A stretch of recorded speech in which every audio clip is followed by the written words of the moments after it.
আজ প্রাতঃকালেই শ্রী শ্রী গোপাল ভবনে এই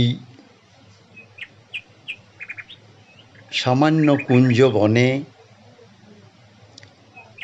যে সমস্ত তরুরাজি গুল্মলতা বিরাজমান তাদেরকে উদ্দেশ্য করে আর এই কুসুমিত প্রস্ফুটিত বিবিধ পুষ্পসমূহের যে মাধুর্য, সেই মাধুর্যকে তুলে ধরার জন্য চেষ্টা করছি। এই গোলাপ ফুল, এই গোলাপ বৃক্ষ যথেষ্ট দিয়েছে, তাকেও নমস্কার জানাই। আর এই ডবল টগরের গাছটিও যথেষ্ট ফুলে আনন্দ দিয়েছে। সমস্ত ফুল, এখানের সমস্ত কিছুই ভগবানের চরণে নিবেদিত হয়। এই সমস্ত বস্তুতে বিশেষত আমার কোনো অধিকার নেই। যিনি আমার দোতলায় 470 বর্ষীয় শ্রী শ্রী গোপাল যশোদানন্দন বিরাজমান, তাঁর গৃহেতে এই বৃক্ষ, আমি মালি।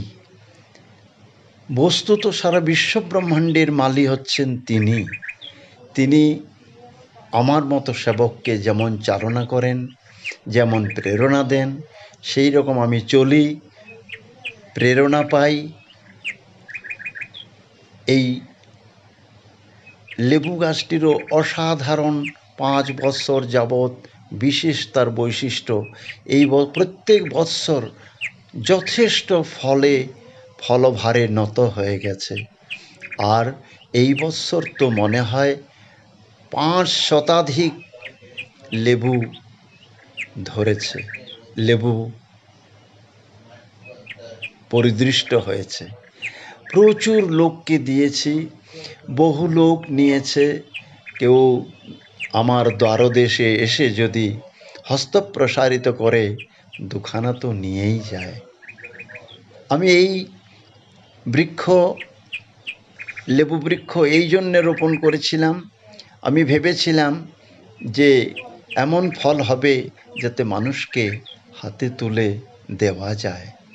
লেবু দিয়ে শুরু করলাম, ভাগ্যিস অন্য কোনো ফলবৃক্ষ রোপণ করিনি। তার কারণ দ্বিপ্রহরে কেউ আমার দেওয়ালের পাশে গোপনে বড় লাঠি নিয়ে ঝেড়ে নিয়ে যান, আবার কেউ সন্ধ্যাবেলায় নিয়ে যান।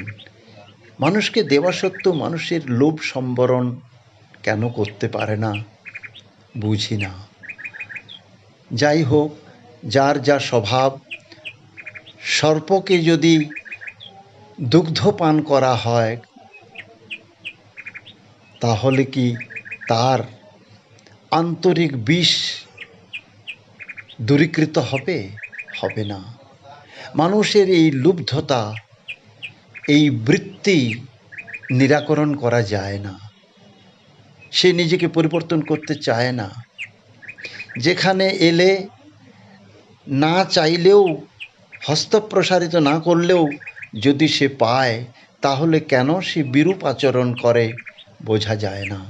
মানুষের স্বভাব পরিবর্তন করা অসম্ভব।